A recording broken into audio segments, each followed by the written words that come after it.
E aí, tudo bem?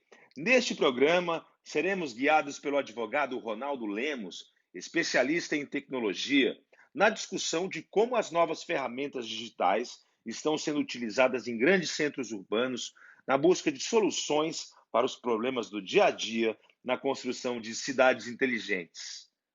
Ao longo do vídeo, observe o que cidades como Rio de Janeiro, Nova York, Washington DC e Pequim estão planejando para o seu futuro. Você já utiliza algum aplicativo que te ajuda a viver melhor em sua cidade?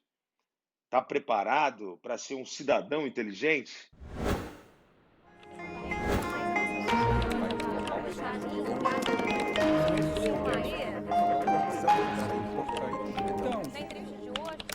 Oi, esse aqui é o programa Entrevista Canal Futura. Hoje a gente tem a honra de receber Washington Fajardo, arquiteto, urbanista, foi secretário de Patrimônio da cidade do Rio de Janeiro.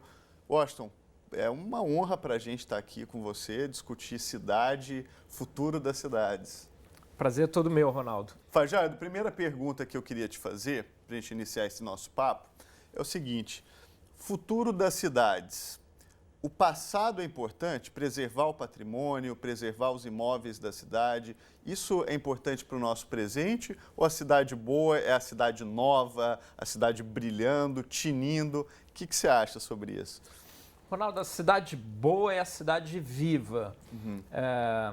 O passado, ele não tem valor somente enquanto passado. A gente não vive no passado.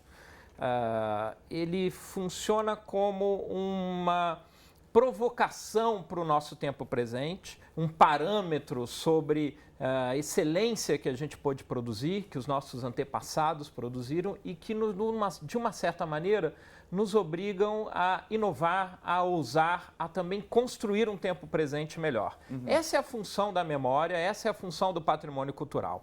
Muitas vezes a gente acha que isso são só belas ruínas ou são somente edifícios do passado, mas na verdade isso é muito importante para a gente criar uma autoestima, para que a gente tenha referências na cidade. As cidades são e serão cada vez maiores, labirínticas, complexas. A gente vai ficar um pouco perdido nessas grandes cidades. Então, o passado ele está ali, de uma certa maneira, como um esteio, dizendo, olha, eu estou aqui e eu te ajudo na transformação para que você possa, então, avançar e ousar. Essa é a função do patrimônio. Você acha que um prefeito, por exemplo, de uma cidade, pode ser do interior do Brasil, ele tem que ter uma política de preservação do patrimônio? Isso é importante para qualquer cidade, só para as grandes cidades? O que você acha? Eu acho que o ponto mais importante é ter uma política urbanística boa e que leve em consideração essa presença da memória, não, uma vez mais, como uma alegoria histórica, mas como ideia de evitar que a gente possa ter uma expansão urbana continuada, desenfreada. É aí que está o grande problema, Ronaldo. Na hora que a gente começa a ter grandes manchas urbanas, a gente começa a perder densidade e a gente começa, inclusive, a tornar a cidade mais cara e insustentável. Aí a gente precisa de mais impostos e mais tributos para ter que levar a água, esgoto, até esse ponto extremo da cidade. Quando a cidade poderia se desenvolver de uma maneira compacta. Quanto mais compacta, quanto mais no mesmo lugar, mais contato com o patrimônio e mais bem cuidado, inclusive, fica o patrimônio. O patrimônio é uma dimensão da cidade. A cidade precisa ter, e qualquer grande cidade precisa ser ousada, ela precisa ter a capacidade de se reinventar. Eu acho que esse negócio da ousadia tem uma discussão muito importante hoje do uso da tecnologia no plano da cidade. Quando você foi secretário de Patrimônio no Rio, você teve uma experiência interessante. Você não usava o celular para criar redes de comunicação com o centro, com a zona portuária. É isso mesmo. Fez diferença? Como é que foi essa história? Isso é muito interessante, Ronaldo. A gente fez um trabalho de coordenar os serviços públicos no centro histórico. Isoladamente, cada órgão da prefeitura é muito eficiente, tem muita qualidade. Agora, juntos, eles batem cabeça. As coisas não se coordenam muito bem. infelizmente, vai se perdendo visão urbanística. Então, você coloca o mobiliário urbano num lugar que tem um eixo visual. A gente coloca também a ideia de paisagem urbana ou de beleza urbana num patamar um pouco supérfluo. Como a gente tem tantas desigualdades territoriais, a gente acha que falar de beleza é quase um luxo. Mas não é. Na verdade, esse ordenamento e uma ideia de paisagem urbana boa é uma infraestrutura até importante. Então, a gente fez essa coordenação e eu vi uma necessidade de ter que coordenar ali, falar então com centenas de profissionais da prefeitura. E num dado momento, a gente começou a conversar com a comunidade do centro. E aí eu falei, poxa, eu vou pegar então esse aplicativo de conversa, o WhatsApp, e comecei a criar os grupos, essas coisas que a gente tem que são um pouco infernizam a nossa vida, né?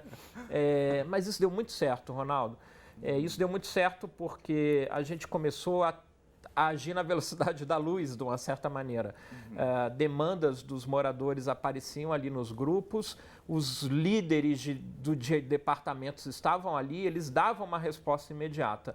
E mesmo quando a resposta não podia ser imediata, teve aqui uma enchente na Rua do Resende.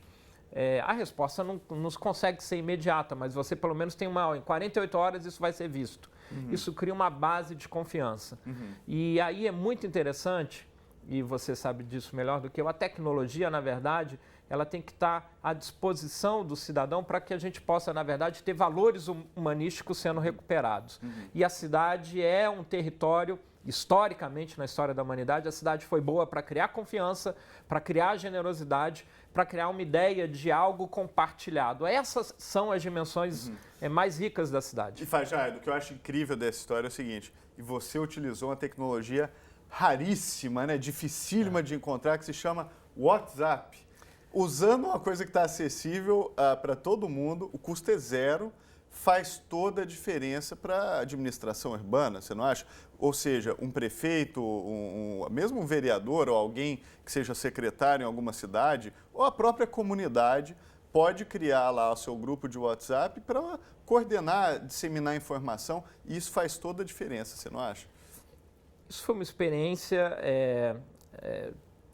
incrível, não imaginava isso, tá? Para ser bem sincero. Isso é uma outra coisa que na gestão pública a gente também imagina que a gente tem que ter fórmulas perfeitas.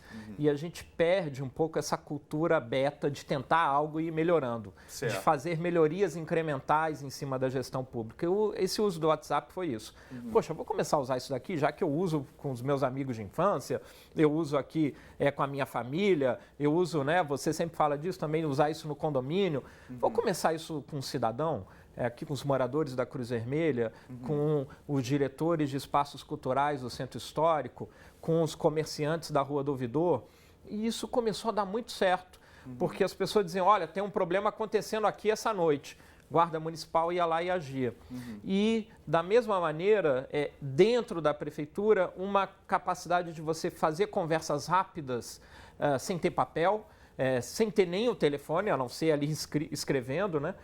Ou até falando, e isso, eu vou te dar um exemplo, eu usava duas tecnologias, então, muito avançadas, uma que é a caminhada, e a outra tecnologia era esse WhatsApp, que está aí disponível, qualquer smartphone tem. Então, você andava pelo centro, e eu ia filmando problemas e, ao mesmo tempo, ali fazendo a narração dos problemas no aplicativo. Incrível. E isso entrava numa rede e isso possibilitava, então, a gente inventariar os problemas.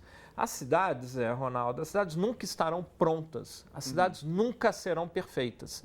A cidade tem uma dimensão temporal de fluxo, onde ela está sempre em movimento. A cidade é um território dinâmico. A gente nunca pode imaginar que a cidade está finalmente pronta. A gente fica na nossa casa pronta, a gente fica na dimensão doméstica, a gente consegue fazer isso na dimensão privada. Agora, na dimensão pública, na cidade, no território, ele está sempre em transformação. E a tecnologia tem essa capacidade de acompanhar a dinâmica do território. E, Fajardo, muita gente fala hoje da ideia de cidade inteligente, né? Quando a gente fala disso, parece que vai vir alguém de fora, uma espaçonave, uma grande empresa, uma coisa externa, e vai criar ali uma plataforma, um site novo, maravilhoso, onde toda a inteligência está. Eu acho que a experiência de inteligência na cidade já está na mão dos cidadãos, dos administradores, por meio do smartphone. Eu acho que você já pode usufruir dessa inteligência sem esperar que alguém de fora venha. Eu vejo muito tentativas de cidades de o cara investe milhões para criar uma plataforma nova, etc., sendo que, às vezes, com um esforço de coordenação e usando tecnologias que já existem, o impacto é muito mais efetivo. Então, eu acho que você falou muito dessa cultura da tentativa e do erro. Você acha que isso deve ser incentivado? Eu acho que isso é fundamental na governança pública. Isso traz um grande desafio, porque a ideia de inovar na gestão pública é quase no limite da ilegalidade. Verdade. Porque você vai fazer algo que não está previsto nas leis, que não tem um marco regulatório, que não tem um marco legal pronto. Então, como é que você cria algo novo dentro da gestão pública?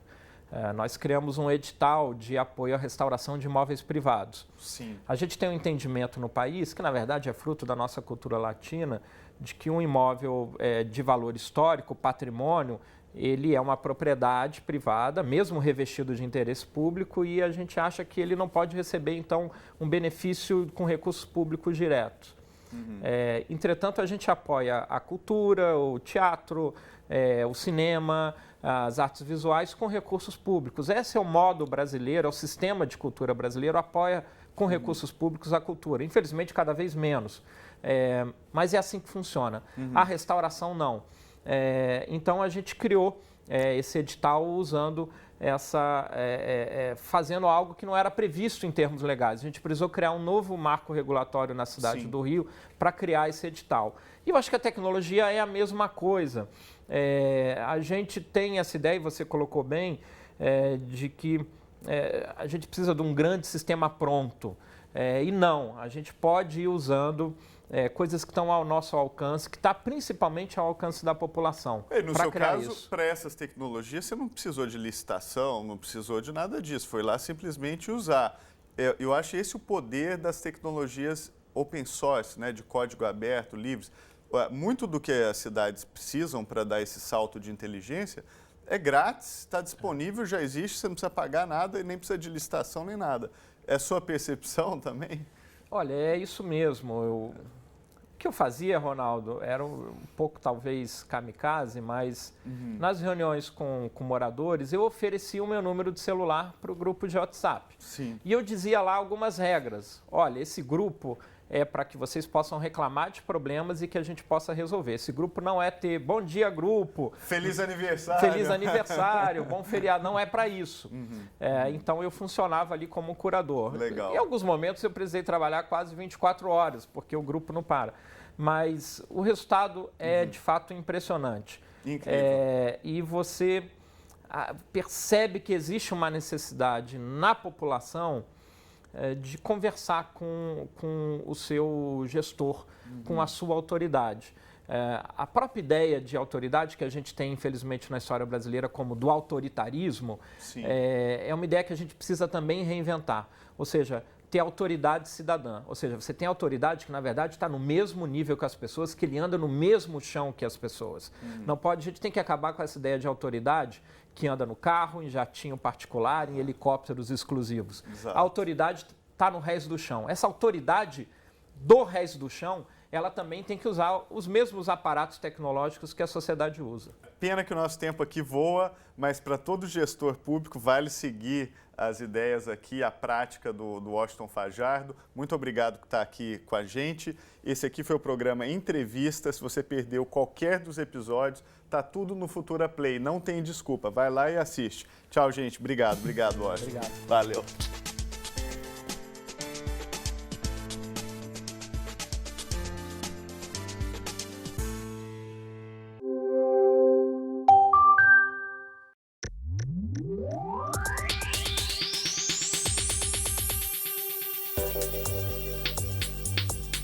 Oi, esse é o Expresso Futuro e a gente vai falar hoje de cidades inteligentes. I'm all for the idea of people being excited about smart city technologies. If you're going to build technologies for smart cities, you should build with the people you're trying to serve, not build for them.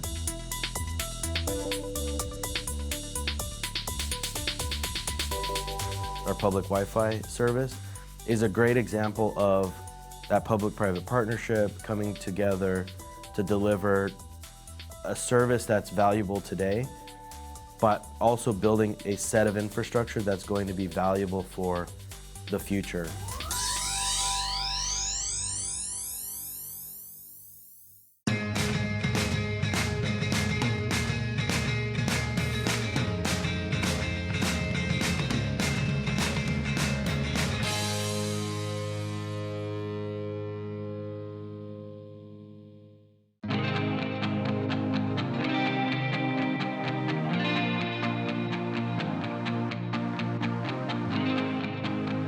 Hoje, 50% da população mundial vive em cidades. Em 2050, esse número vai chegar a 75%.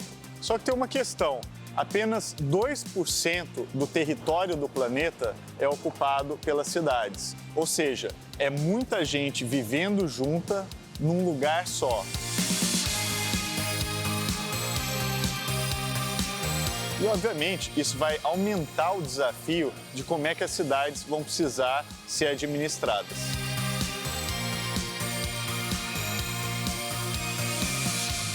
Isso vai gerar um adensamento cada vez maior, ou seja, vai ser cada vez mais gente vivendo junta. Para muitos urbanistas, isso pode ser uma coisa boa. É só a gente pensar, por exemplo, na forma como Nova York se organiza. Está tudo concentrado em um lugar só. As pessoas, os serviços públicos, a coleta de lixo, transporte urbano. Então, isso gera uma grande eficiência, porque está todo mundo vivendo ali no mesmo lugar. No entanto, você vai precisar cada vez mais de dados para poder conseguir administrar uma cidade como essa.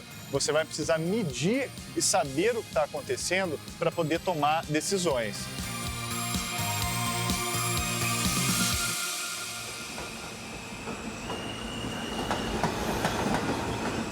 A gente sabe o tanto que o transporte é fundamental para a gente pensar o futuro das cidades.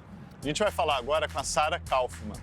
Ela é diretora de um centro de pesquisa especializado no uso de tecnologia para melhorar o transporte no plano da cidade.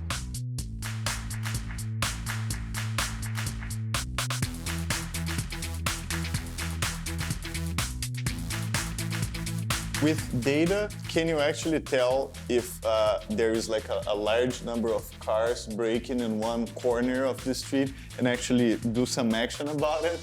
Yes, actually, many cities do this kind of work. Stockholm, Sweden is doing that. They're finding a lot of near accidents at one intersection, and so they are redesigning the intersection. And a lot of other cities are starting to do that as our cars gather more information about us, which some people are hesitant about because of the privacy issues. But at the same time, they're making our streets safer.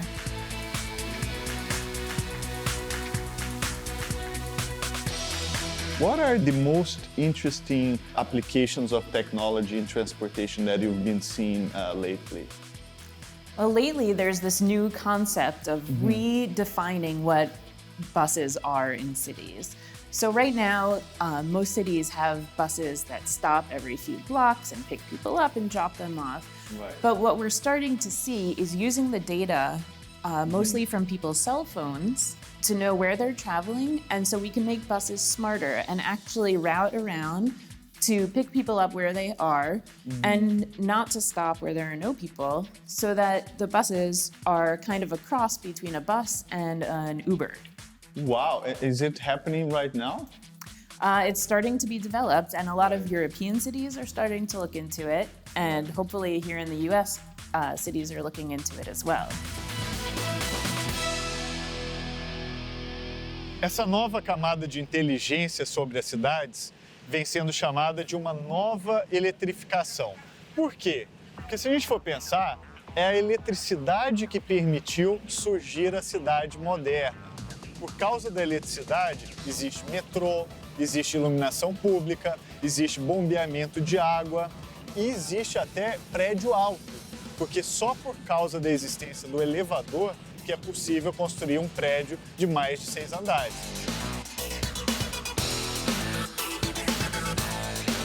Então, o elevador é essencial até para a arquitetura das grandes cidades. Só que agora a gente está entrando num momento em que os dados e a inteligência vão ser tão importantes quanto a eletricidade. Essa camada de inteligência da cidade nova, dessa cidade densa, ela vai ser fundamental para a gente conseguir dar esse novo salto urbano que vai acontecer nos próximos anos.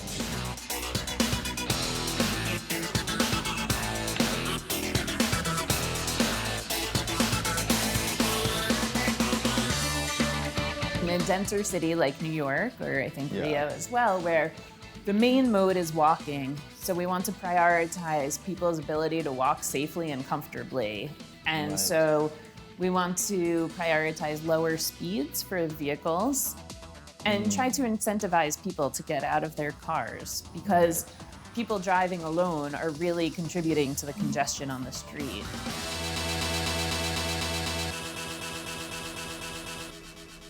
How do you see the cities ideally in like a 10 or 15 years from now? I think that we may be just given the information through our glasses or our contact lenses or through a voice in our ear, something that will automatically customize information for each one of us. So if I take the same train every morning at the same time, and if one morning that train is delayed, I will know beforehand, and my alarm will wake me up earlier in the morning, and I will get ready to go earlier, and I will find other options for traveling. It will be just a smarter city that will help everyone get around more efficiently and more safely. Everyone could have, say, an emergency button in case they need help. And our cities themselves will be smarter. The roads will know how much traffic there is, and the traffic lights will divert people to other streets if there's too much congestion on one street. And the cars will be smarter, of course, than maybe driving themselves, perhaps. So they will know to avoid pedestrians and cyclists. And ideally, we will all be getting around more efficiently, and we may not even need to get around as much as people can work remotely more and more. I would like to live in a city like that, right? I would too. I would too.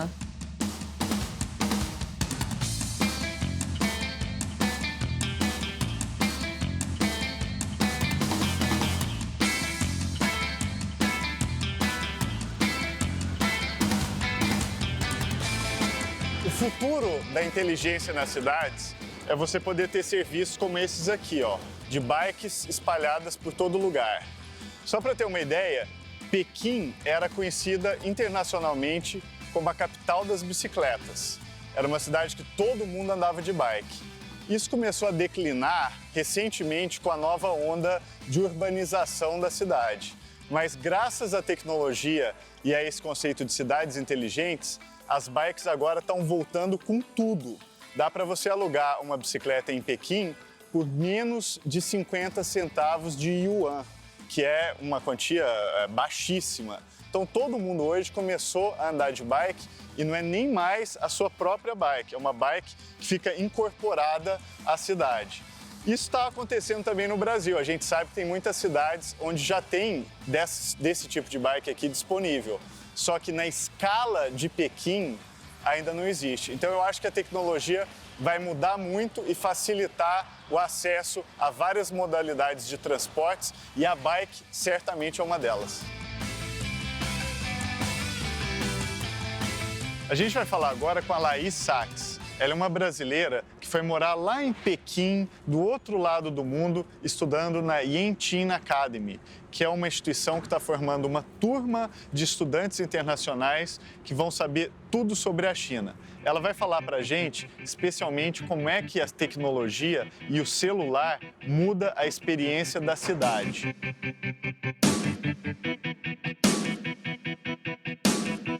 Eu acredito que a tecnologia tem deixado a cidade mais inteligente e mais eficaz, no sentido de que você permite que as pessoas elas compartilhem bicicletas. Então, mais do que você ter uma bicicleta disponível, você está permitindo que as pessoas, ao invés de terem bicicletas elétricas, carros, elas simplesmente saiam do metrô sabendo que existe um número de bicicletas à disposição com preço relativamente baixo, porque você não tem que pagar manutenção e tal. Você pega seu celular, lê o código ou coloca o código aqui, ela libera, debita da sua conta um valor baixo e permite que você circule pela cidade de uma maneira mais eficaz, mais rápida e que não é tão poluente, né? como, por exemplo, usar um carro ou pegar o ônibus. Então, assim, toda a tecnologia, ela tem trazido essa eficiência verde, vamos dizer assim. E no caso de Pequim, a poluição é um caso muito sério e dizem que uma das principais causas da poluição é justamente o transporte, tanto carro como transporte público.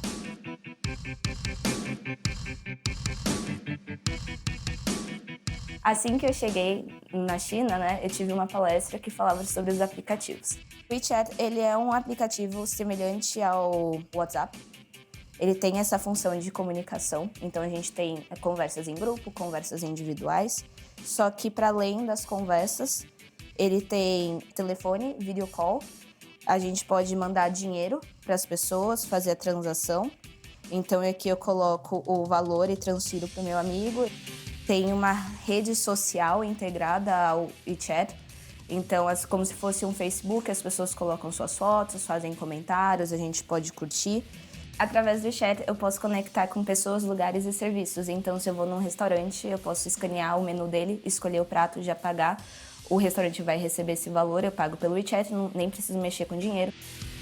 Eu posso resolver 80% da minha vida sem nem sair de casa pelo WeChat. E eu continuo conectada com os meus amigos, com colegas de trabalho. Então, nos escritórios, é muito comum a pessoa estar com o WeChat no computador aberto, porque é a principal maneira que eles têm de se comunicar.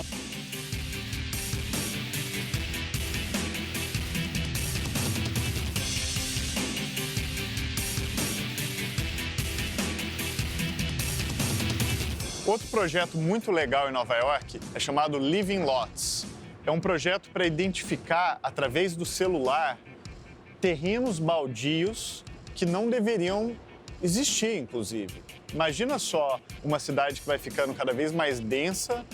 Nesses lugares, é inadmissível que existam terrenos no meio do plano municipal completamente desocupados. Esses terrenos eles precisam ser ocupados. Então, o que esse site faz? Ele permite que qualquer pessoa com celular tire uma foto do terreno baldio e aí tem uma comunidade de pessoas que identifica quem é o dono daquele terreno. Uma vez que esse dono é identificado, e muitos desses terrenos são de propriedade da própria prefeitura, há uma pressão popular para que aquele terreno seja transformado em alguma outra coisa. Então, tem terreno baldio que está sendo transformado em horta comunitária ou até mesmo em parque público, graças à pressão feita por esse site chamado Living Lots.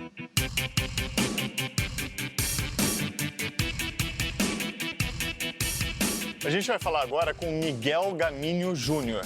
Quem é ele? Ele é o cara que foi designado pela Prefeitura de Nova York como chefe geral de tecnologia da cidade.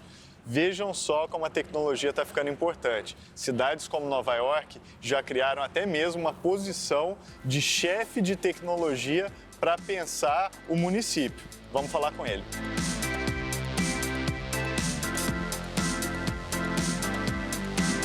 The CTO title means different things in different cities. For New York, I'm focused on delivering on how technology impacts externally to the public. So focused on things like broadband and the smart cities idea and that whole plan and what that means for New York. The things that we have announced recently or that have been developed over time. For example, Link NYC is a public-private partnership that brought to life the kiosks that you'll see on the streets of New York that combine public Wi-Fi access, digital display, which generates revenue both for the company but revenue for the city. But that digital display can also be used for public service announcements and other public service functions. And there's an interface, like a tablet style interface on the front of it that right now I think delivers 311 and some things like that, but that interface can be used in the future for all sorts of things. And it's just the beginning, right? There's a lot more potential with that infrastructure once it gets fully deployed. But all of this stuff only matters if it positively impacts people and their lives in lots of different ways. And that only happens if we are paying attention to what their needs are and if they're educated on what these new services offer to them. People shouldn't have to choose between their privacy and opportunity. Those things should not be a choice. You should be able to have both. And so we're thinking about ways in New York to counter the move that has been made in DC by figuring out what tools are available to us, what authority is available to us to ensure that New Yorkers don't have to make that choice between privacy and opportunity.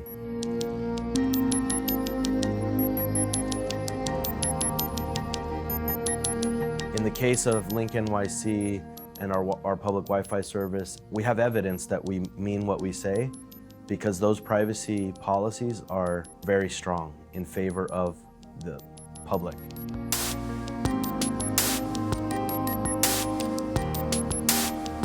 What we're in business to do is pay attention to everyone and make sure that people aren't harmed in that process. That's the kind of the underlying philosophy or the relationship between those two perspectives.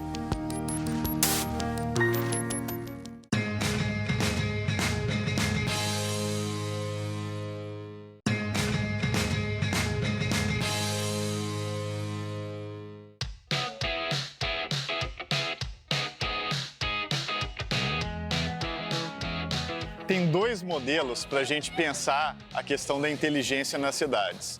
O primeiro deles é a inteligência que fica concentrada, tipo numa prefeitura, num prédio governamental, e a partir dali você administra o que está acontecendo ali no plano urbano. O segundo modelo, que eu particularmente acho mais interessante, é essa inteligência das cidades se distribuir entre os cidadãos. Então, em vez de termos cidades inteligentes, a gente tem cidadãos inteligentes. E a tecnologia para isso, ela já existe. A infraestrutura para isso acontecer, ela já está disseminada ao longo de todas as cidades do Brasil e talvez até do mundo. Essa tecnologia é o nosso smartphone que a gente carrega no bolso. Com esse aparelho aqui, dá para você distribuir a inteligência da cidade entre os cidadãos, fazer com que cada cidadão possa participar na administração da cidade, na tomada de decisões e na forma de colher dados para tornar a gestão municipal muito mais fácil. Tudo que a gente precisa está aqui, ó. A gente vai falar agora com o Angel Hazy. Ele é o criador do Civic Hall. O que é isso? É um lugar na cidade de Nova York 100% voltado a desenvolver tecnologias para permitir que os cidadãos possam participar na vida pública, ou seja, tomando decisões e opinando sobre como a cidade deve ser administrada. O Andrew dedicou a vida dele inteira a isso. Ele é um cara que pensa a tecnologia como uma forma de auxiliar as pessoas a participarem na vida pública. The cities are collecting massive amounts of data about people right now, but they're not necessarily letting the citizens have agency over how that data is used. And so there are issues concerning privacy and security and surveillance, which I think people are concerned about, but they're not given an opportunity to ask questions about the governance or what are the protocols for the use of that data. You know, we have cameras everywhere, and in some ways it makes it safer. As the technology moves faster and faster, it may be used as a tool to control people from a political perspective. Yeah. And that's why I think we have to be very concerned. What we're trying to focus on here is supporting the people who want to make sure that the technology is used only for benevolent purposes and not for negative purposes.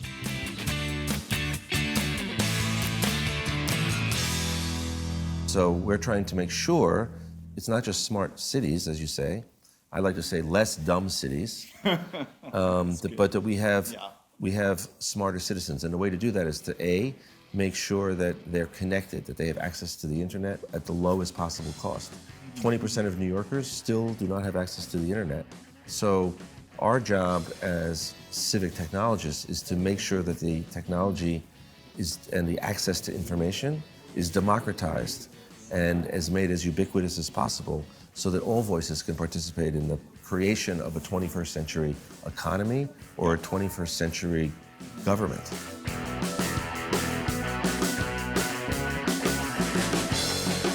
cidade de Washington está fazendo uma coisa muito interessante, que é uma espécie de uberização do serviço público. Quem já pegou um Uber sabe, toda vez que você pega um carro desse serviço, você analisa a qualidade do serviço que foi prestado. Então, por exemplo, você dá uma nota para o motorista, que vai de 1 a 5 estrelas. Se os motoristas têm notas que baixam de 4 estrelas, eles são desligados automaticamente do serviço. O impacto disso é positivo. Você entra num carro do Uber, o motorista te pergunta se você quer água, se quer balinha, se o ar-condicionado está bom, ele quer te agradar.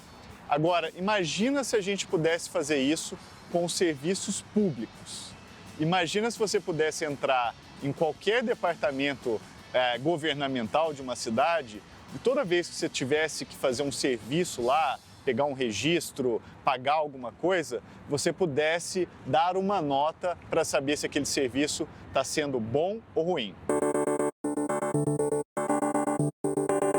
Então, a cidade de Washington criou esse site chamado gradedc.gov, que significa dê uma nota para Washington, é um site oficial da prefeitura da cidade. Então, quando você sai do departamento que você utilizou, você recebe uma mensagem no celular e diz se ficou satisfeito ou não com aquilo. Então, isso é uma coisa muito simples que dá para fazer com o seu celular, você não precisa de nenhuma tecnologia específica e pode mudar completamente a forma como as cidades são administradas.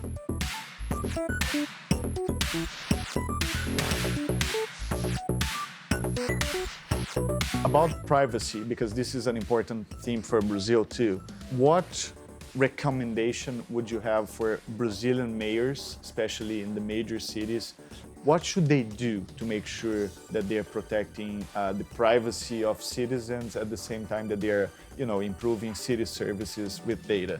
The first thing is they should have an aggressive and open data policy as possible so that all the information that the city collects is made open source and available in a way that, it has to be anonymized and protected. The citizens should be protected. The names and whereabouts of citizens should not necessarily be made public. But if the city knows it has traffic data or environmental data or education data, it should be published in open formats.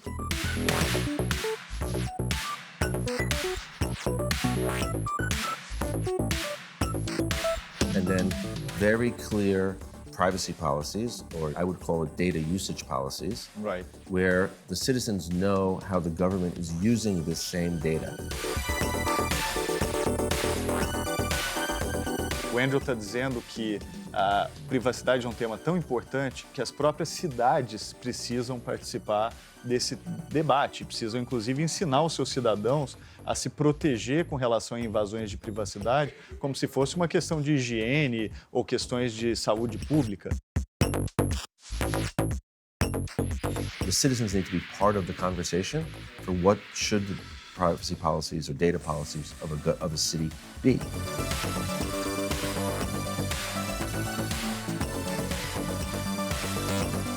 Hoje eu acho que todo mundo se pergunta como é que é possível fazer para melhorar a administração das cidades. A cidade é o lugar onde a gente vive, é o lugar onde a gente põe o pé no chão.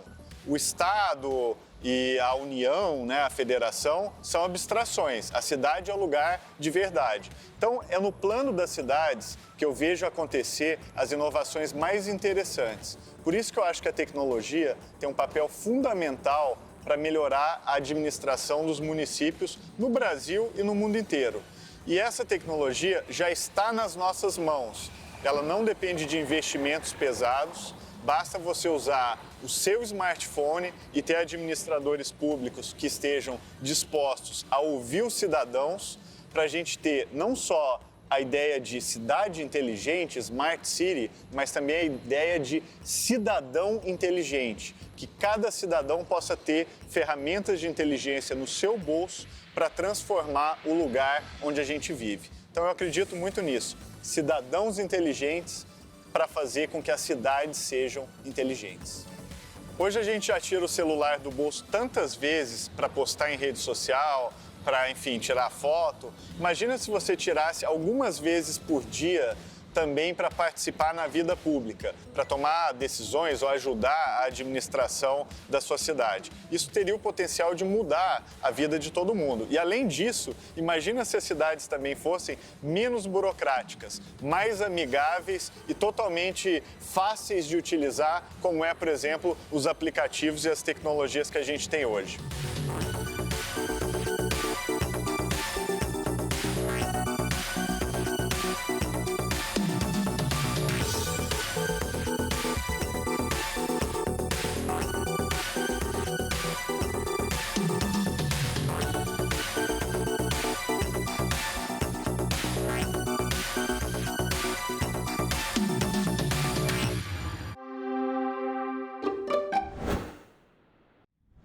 Mesmo com tantas informações interessantes sobre o futuro das cidades, Washington Fajardo nos lembra que não podemos esquecer o passado. Segundo ele, qual o papel dos patrimônios históricos ao pensar o futuro de nossas cidades?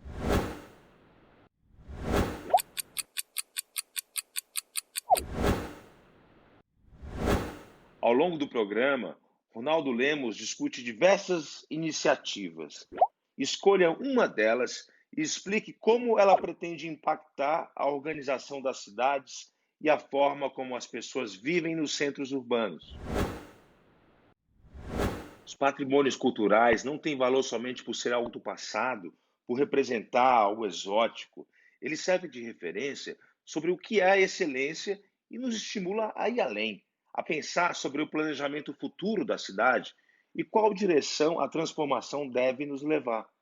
Dentre os diversos exemplos citados ao longo do programa, podemos destacar a coleta de dados para o planejamento do traçado urbano, o uso de dados de celulares para redefinir rotas de ônibus, a invenção do elevador, que possibilitou a verticalização das cidades, a criação de um aplicativo que concentra todos os serviços essenciais para o cidadão na China, um projeto para identificar terrenos baldios em Nova York por meio de celulares, e a criação de um espaço chamado Civic Hall, que é um centro de desenvolvimento de tecnologias para o cidadão.